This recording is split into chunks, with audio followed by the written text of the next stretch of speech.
So all my students want a successful business, whatever successful means to them, whether that's 6 figures a year, 7 figures a year, or if that just means having raving fans or products you feel really good about that sell really well.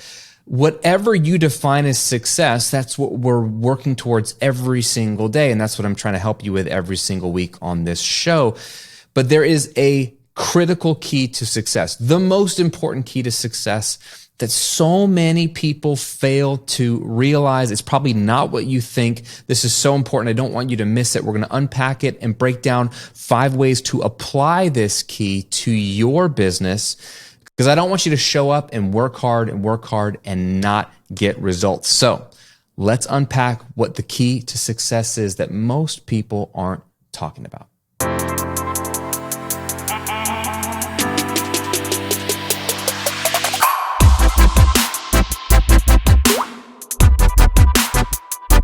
Welcome to episode 171 of The Graham Cochran Show, where I'm here to help you build your online business, work less, and live and give more. I'm your host, Graham Cochran. Pumped to hang out with you today. I've got a great episode for you. This will get real practical, and this is really the secret to my success in both of my businesses. I'm actually really good at this, which is a benefit, and I'm grateful for that. But it's something that anybody can do and anybody can learn and get better at. Before we jump into what that key to success is and unpack it in a practical way for you, and I believe there's something here for you today that's going to change the way you think about your business, I want to give you an opportunity to dive right into some of my best material. I have an entire training, video workshop on building the passive income business of your dreams. This is very didactic. It's going to walk you through the 4 components you need to actually pull off this business. So if you're just lurking or you're watching a couple of videos on YouTube, whether they're mine or somebody else's, and you're like, I think I know a couple of things about online business, but I don't understand how they work together. And I don't want to just be encouraged and puffed up and like told that it's possible, but not know the mechanics of it. I have the workshop for you. It's some of my best training, and I give it away for free. It's my passive income workshop. It's going to teach you how to build your first $1,000 a month recurring of passive income in just 30 minutes a day. That's no joke. My students are taking this training and building their businesses off of it. It's about a 45-minute workshop, so set aside a little bit of time. But if you're ready to actually do it, this is the training for you. No fluff, just the tools, the techniques, and the strategies, and even templates and scripts you can copy to start your online passive income business. And it's free. Just go to grahamcochran.com/workshop. If you're watching on YouTube, I'll link to it below the video. grahamcochran.com/workshop if you're serious about starting your online passive income business. So if you are now in business building mode and you've started to build your business and you're not seeing the success you want, you're going to start looking for answers. Maybe that's why you're here. And you're going to start looking for, what is the missing piece? Is it my marketing plan? Is it the technology, right? Do I have the wrong tools or the wrong platform? Are my products just not desirable? Do I need to get better at copywriting? Are my videos just not looking that great? Is it a technical thing, or the way I show up on my videos? I mean, there's a million things you could work on to improve your business, and they may or may not be relevant to where you are. All of us at some point are going to have to improve all of those things. But are they really the key to a successful business? Are they? No. And you know that instinctively, right? You know that because you've seen people with ugly looking websites that have a successful business. You've seen people who aren't the best on camera, or their videos don't sound the best because they have a crappy microphone, or don't look the best because they're just filmed on their iPhone and it's good, but it's not the best. And that's not stopping them from building a business. You might think, oh, it's audience size that's going to lead to success, but you know that's not true, because you know there's businesses that have a much smaller audience than what you would expect them to have, and they're crushing it. So while all those things are important, they aren't the key to success in business. You want to know what the key to success in business is, and then we'll unpack it, because I believe there's something here for you. It's so simple, my friend. The key is taking action. And do not tune out. Please don't tune out yet, because we're going to have to distinguish between the actions that you're taking. But taking action is the only thing that will actually lead to success. It can also be a waste of time. We could take a lot of action on a lot of things that aren't meaningful. We'll get to that in a minute. So we have to be specific. But the difference between people who are successful and people who aren't, or that the successful people take action. And they also understand these 5 things about taking action. Are you ready? I'm going to get real practical. And my goal here is that one of these 5 things about taking action is going to be a light bulb moment for you. And if you're watching on YouTube, I want you to leave a comment with which one it is. Doesn't matter what your business is. If you don't take action, it's not going to matter. Number 1 key here is that consistency in your action taking is key. I see too many people trying all these different things. They're on TikTok one day. They're on, Clubhouse another day. They're doing video workshops another day. They're doing long form sales copy another day. They're doing an email a day, edutainment strategy another day. They're posting an entire series of videos on YouTube for 30 days in a row, but then they disappear for 6 months. I mean, they're trying all these different things. So they might zoom out and say, well, Graham, I take lots of action. I have done all the things, but they're not consistent with any one of them. They try something for a week, a month, maybe even a year, and then they say, well, that didn't work, and then they move on. Friend, the way this business model works is showing up consistently for years, right? Nobody wants to hear that, but it's true. So the good news is you don't have to do all the things, but the things you choose to do that you believe are strategic for your business, you have to continue doing and not let up. That doesn't mean lots of work. I'm talking about consistent work. So for example, when I started my very first online business, The Recording Revolution in 2009, right? This is the fall, it was October 5th, 2009. I posted my very first blog post. From day one, I posted 3 times a week. I was like, I'm going to commit to content marketing and I'm going to post 2 articles a week. And then eventually in January, I added my YouTube channel of 2010. I was going to post 1 video a week. So 3 posts a week was what I was going to commit to. And I committed to 1 social media platform, which was Twitter. Technically not true, Facebook, but I just posted my content on Facebook. I engaged on Twitter. And I hated Twitter at the time, but Twitter at the time was where people were. And I was like, I need a place to engage, and I'll at least consistently pick 1 platform, right? I'm not going to do a lot on Facebook. I don't know if there was much else at the time, but I was on Twitter, and I posted 3 times a week. The other thing I did add was for a season, maybe for about a year, I knew I wanted to be inside of a forum that was the place where all of my ideal students and customers were hanging out. It was around a piece of software called Pro Tools, but it was a music recording platform, and it was a forum that I used to hang out with, and I knew lots of people were there. And I committed to a couple times a week showing up in that community and just answering people's questions. Like, it wasn't my community. I wasn't selling anything. I was like, I'm just going to show up in this community a few times a week and intentionally answer questions and be the most helpful person in the community. And then they can click on my name or my signature and see, oh, he's got a website called The Recording Revolution. I wonder what that's all about. And that led me to get a lot of leads early on. But I committed to those few things: posting regularly every week, picking 1 community to really dive in and be a helpful resource, and then just interacting on my Twitter channel and going back and forth with people and answering questions if they had questions. And I've done that for 13 years. Content marketing for 13 years. And the content's changed a little bit over the time, and the frequencies or the amount per week has changed, but it's always been content every week, usually multiple pieces every week. The communities that I hang out with has changed. It went from the Pro Tools, recording, community for many, many years to now I'm, as a business coach, I'm primarily interacting with business owners. I've spent a lot of time in the Kajabi Facebook group, right? That's similar kind of thing. I spent years in that group answering questions, being helpful.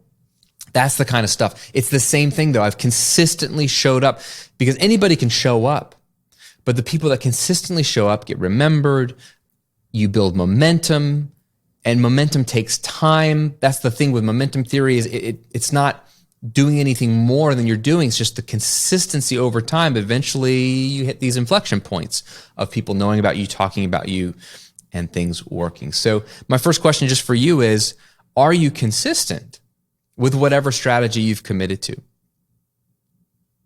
How do you measure that? Be honest with yourself. Are you consistently taking action? Number 2, this is the truth about taking action. Action taking can never truly sabotage your business. What do I mean? There is so much fear and insecurity in all of us, in all of life. So this could be philosophical for all of life, but let's just talk about our businesses. We are so darn afraid of making a mistake. How do I know that? 2 reasons. 1, I coach thousands of people like you, and I know what you're afraid of. Screwing up. Well, what if I write the wrong sales copy? What if I post the wrong videos to YouTube? What if my emails in my funnel aren't the right emails? What if I make a mistake? Oh, they're so afraid. And number 2, I'm afraid of making a mistake. So I'm not even going to come down on all of you guys. I'm going to come down on myself. I suck at experimentation. Okay. I've been working with a product strategist this year, and one of the things she wanted to do was experiment with a lot of my offers. She's like, Graham, I want to do a lot of experimentation this year with your stuff. And I was like, but it's working. Yeah, I know, but it could work better. I'm like, but what if we change things and like it falls apart? And then I'll be like, I should have kept it the same. It was working for so many years. I struggle with this because I was conditioned in school and in the culture we live in to not make mistakes, get it right. We have a testing culture, a pass-fail culture, so we're so afraid of making mistakes, and that bleeds into our business. So we're afraid of taking a new action, trying a different type of video, trying a different type of sales copy, trying a different email funnel, because we think it's going to really hurt our business. We're afraid of that. But here's the reality. It's only going to do one of 2 things. A, it's either going to work, and you're going to be so glad you took that action. Wow, I'm so glad I rewrote my sales funnel. Oh, I'm so glad I tried that type of video on YouTube instead of all the ones I always do because it worked. Wow, now I've got something that's gotten me results and I know to do more of that. So it's either going to work, best case, or it's not going to work and then you learn something from it. Okay, that kind of thing doesn't work, or it doesn't work that well, or people really didn't like that. It's not going to sabotage your business. Even worst case, if people hate it. Friend, I've made really big mistakes. So for example, I talked about this a few weeks ago when I did an episode on affiliate marketing where I partnered with a guy who was kind of a crook. He had a very expensive high ticket product he was offering an affiliate commission to me for. If I just emailed my massive list at the time and offered them his free workshop, and it put them into his funnel, and then if a percentage of them bought his expensive coaching package, I was going to get a cut of that. It seemed like a great fit, but I hadn't done my research, and turns out it was kind of pretty weak content. Like they were paying a lot of money for something that was basically the same as his workshop, and he didn't show up. He didn't deliver on all the things he promised, and when they wanted a refund, he ghosted them. I had people angry at me. Graham, you recommended this guy. I trusted you. That's like reputation crushing stuff. And guess what? It didn't sabotage my business. I recovered from it.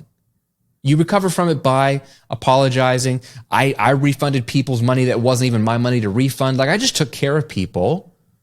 And I've learned a very valuable lesson to not affiliate promote somebody or something I don't know the people behind. And I don't know whether they're going to serve my people well. So it was a valuable lesson. Earlier this year, we experimented heavily on YouTube with YouTube Shorts. We tried 3 different types of YouTube Shorts. 2 of the types didn't pop at all. The one that did pop, which was more of a comedic element, it was fun to make, still really in the end wasn't worth the time. We saw a bit of a spike and it was exciting for a bit, but then we tried it for 6 months, or maybe about 4 months, and we just realized it's not worth it right now. So we learned it's not going to be the route for us. But we tried it. I've tried paid ads. I've tried all kinds of things with paid. I've hired people to work on paid ads, and we've had some success, but basically break-even stuff that wasn't really worth it. And the type of customers we got or leads we got weren't the same as those I was getting on content marketing. They didn't convert in the end. Even if I broke even and got leads, and on paper it was worth it to get quote-unquote free leads, those people didn't quite buy to the rate that my free people bought. So I've tried that. Nothing sabotaged the business. You only learn. So if you reframe every action you take as it's either going to work or I'm going to learn something from it, it takes the pressure off. So if some of you are afraid to take massive action, because you're afraid that it's going to sabotage or destroy your business.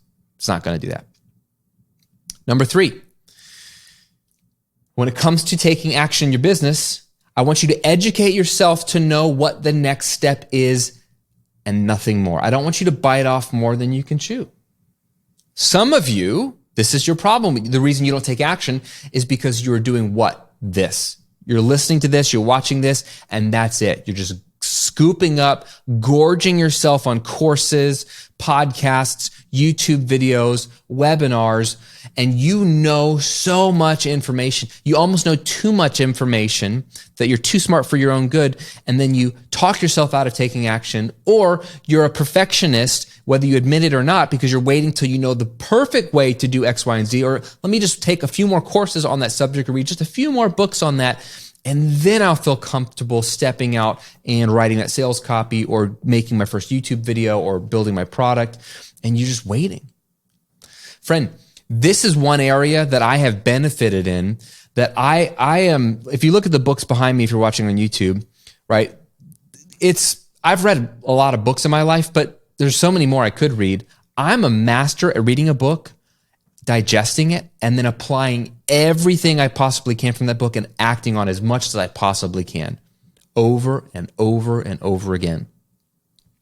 I know a few things and have used them so often and have benefited from them rather than knowing everything and using hardly any of it. So you may know a lot more than I do. The reason I have been successful as far as what's depended on me is I take action. And so I've learned to read something, and then if I know this, I need to implement this, stop. I've learned to watch a course. I don't even finish courses. I will buy a course. I remember I spent $2,000 on a course years ago. I watched the first 2 videos out of maybe 15, and I was like, this is what I needed. This is what I needed from the course. I'm going to implement this. I took one idea from one of those 2 videos, implemented them in a launch I was about to do, and made an additional $15,000 that I know I wouldn't have had I not implemented that strategy. It was very clear cut. So I took a $2,000 course, only watched 15% of it, and made 15 grand. But not only in that moment, but now I've had that strategy and that technique to use for the last almost decade since taking that course. It's made me hundreds of thousands of dollars, probably.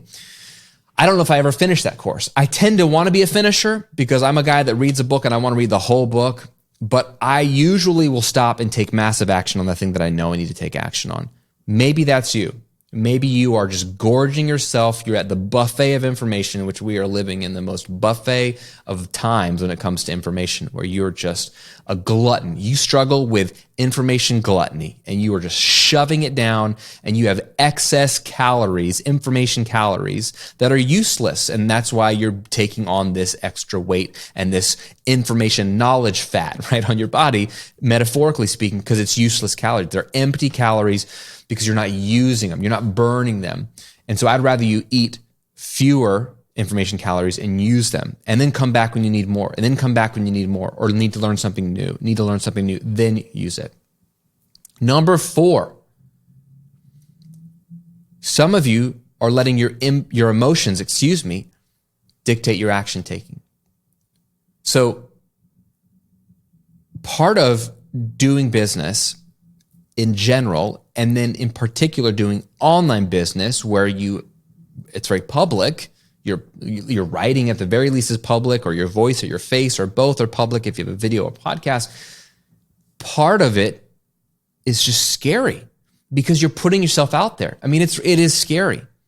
It would be nicer in a lot of ways to be able to remain anonymous or nobody know who you are and still reap the benefits of this business. And there are some businesses like that, but they're in a lot of ways harder to create or build.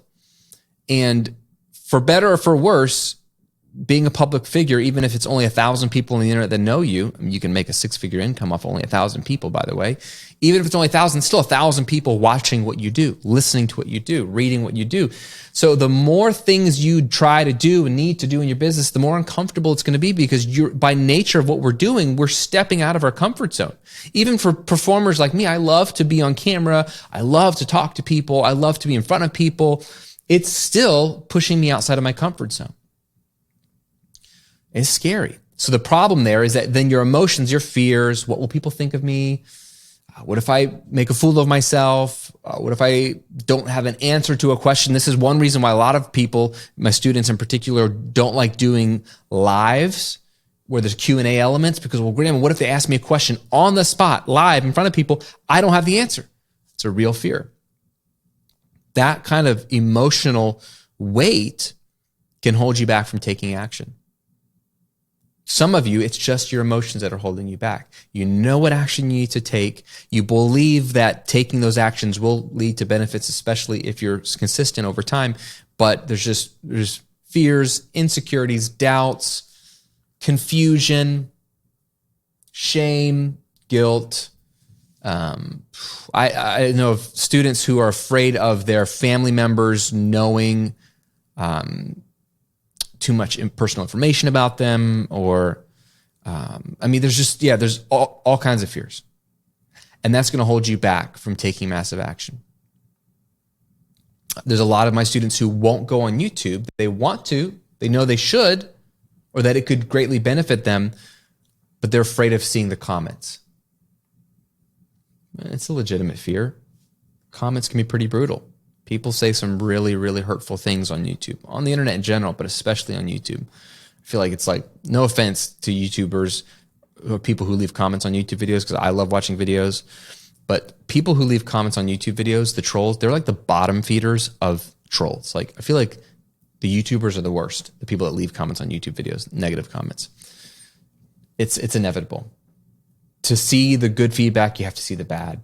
To make a difference in someone's life online, you have to post something that could ruffle feathers. Even if what you think you're posting isn't, or what you post you don't think is controversial, someone's not going to like you or like something about you, and that's going to lead to a negative comment. So that's a fear. That could be holding you back. I think you should take stock of your emotions, and they're worth a lot, and you should pay attention to them, and you should acknowledge them. I don't think you should bury them or ignore them, but I think it's like anything. If you're going to change your life and build an incredible life around an incredible business that gives you freedom and flexibility and also helps people and makes you great money, you're going to have to do some things that are uncomfortable. You don't have to do things that go against your values or beliefs, but everything we do is going to be a little scary. It's scary to step out. It's much easier to just work a job and complain than it is to step out and do something like this. It's hard. So don't let your emotions dictate your action taking. Acknowledge them and take the action anyway. And number 5, and this is critical, and I want to end here because this is a lot of you. Okay, Graham, taking massive action is key. I'm taking a lot of action. I am doing # all the things. Number 5, make sure you're taking the right actions. I talk about this all the time. I have been a guinea pig for online business for you. Okay, I've been running an online business for 13 years. I've built 2 online businesses in 2 different niches. One's a hobbyist niche, one's a business-to-business niche. I've broke the $1 million a year mark in both of those businesses. I say all of that to say that I've gone before you and I've learned a lot of stuff. One of the things I've learned is that as I've tested on myself is that a majority of what I used to do in my business and a majority of what you are probably doing in your business makes little to no difference in the results that you're looking to get. It's just what Tim Ferriss would call work for work's sake. It's like you're being a busybody. You're just doing stuff. And so you might be exhausted because you are taking massive action. You're on Clubhouse every day and TikTok, and you've got email marketing funnels going, and you're doing webinars, and you're going live on YouTube, and you've got a podcast, and you're building a new course every month, and you've got a membership, and you launched a mastermind, and you're exhausted. You're taking care of emails, you're responding to comments on YouTube, you're responding to DMs on Instagram. I'm exhausted. You're like, Graham, I am committed.